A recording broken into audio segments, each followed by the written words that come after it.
Game yetu imekuwa Amina Toluche.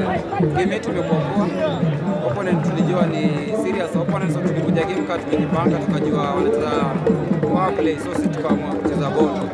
So tukawahi kwa penalty ya kwanza ikatolewa hivyo, tuka keep on pressing.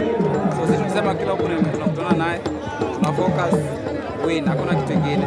Hata hizo vijana wetu wamefuata instructions zenye tuliwapea, hata sababu tumepiga zinatupea kitu tulitaka. Then tuna focus game yetu ambayo ni crucial against Highway, na tunaendea win so that to be. Hata mimi nashukuru mafans na principal na old boys wote na technical bench yote support na tupiga, na tunawaambia kwamba hii trophy tunaendea na Mungu anakuwa na sisi. Then mwisho mpira wa wanafunzi ni ya kutuleta pamoja. Leo niko Kakamega High, kesho nitakuwa Kisumu Day. So tusilete uhasama, sisi na Nyanza sisi ni mashemeji na sisi timu moja inaitwa Western Nyanza, yote ni Western Region. So tusikue na such things zenye nimeona leo.